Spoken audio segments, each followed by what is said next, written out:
All right, welcome back to The Explainer. Today, we're diving into something I think we can all relate to, the search for connection. We're going to do that through a story we're calling Sarah's Dating Diary. You know, it's a huge question, right? What does it actually take to find love? And you'd think the answer would be straightforward, but, well, for a lot of us, that path is just full of unexpected twists and turns. And that's where we meet Sarah. She's 27, and she's on that very same journey. She's looking for what so many of us are, a real, genuine connection. And her story is what we're going to unpack today. Okay, so let's really get to know Sarah. Because to get a handle on her story, we have to start with the desire that's driving her. A feeling that's, well, pretty universal. In this quote, this just says it all, doesn't it? I just want what everyone else wants, to find someone to connect with. I mean, it's not some crazy, complicated wish. It's simple, it's profound, and it's this deeply human need that's really at the core of her entire story. But, and this is a big but, Sarah's journey isn't exactly straightforward. There's a challenge she faces, one you wouldn't see just by looking at her. You could call it an invisible hurdle. So, for Sarah, dating is tough. But it's really important to get this. It's not because she doesn't want it or isn't trying. No, the source material explains that the real challenge is way more subtle. It all comes down to something called social misunderstandings. So what does that actually mean? Well, think about a typical date. So much of it is unspoken, right? You're reading body language, picking up on a little shift in someone's tone of voice. For most of us, that stuff is just intuition. It's second nature. But for Sarah, navigating those exact same moments takes a ton of conscious, deliberate effort. It's not automatic. And here's why. The source material explains that Sarah has something called fetal alcohol spectrum disorder, or FASD for short. It's a lifelong condition, and it can impact the exact skills that dating demands, things like social skills, communication, and figuring out all those subtle cues we were just talking about. That's the invisible hurdle right there. Okay, let's break that term social misunderstandings down even more.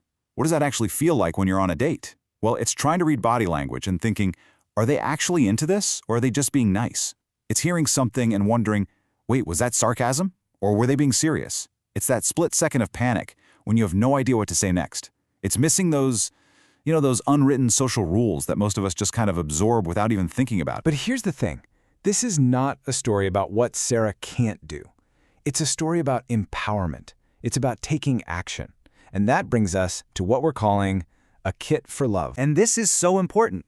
Sarah is not navigating this stuff all on her own. She's not just sitting with these challenges. No, she's actively working on them. The source material makes it really clear that she's working with a counselor, and together, they're building her own personal toolkit for connection. So what's actually in this toolkit? Well, it's super practical, really powerful stuff. First up, navigating boundaries. That means learning how to figure out her own boundaries, how to communicate them, and how to understand other people's too.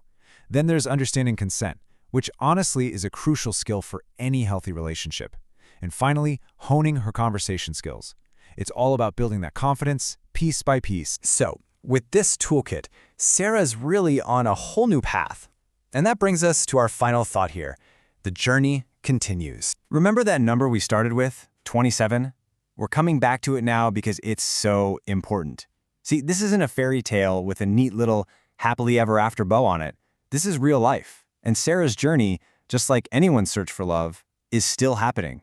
She's 27, she's right in the thick of it, but now she's armed with new tools and, a lot more hope. So what's the big takeaway here?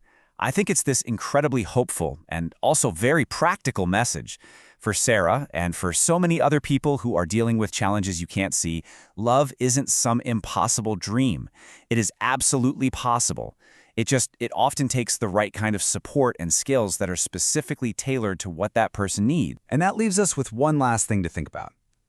Sarah's story is about one specific challenge, but it points to a much bigger idea.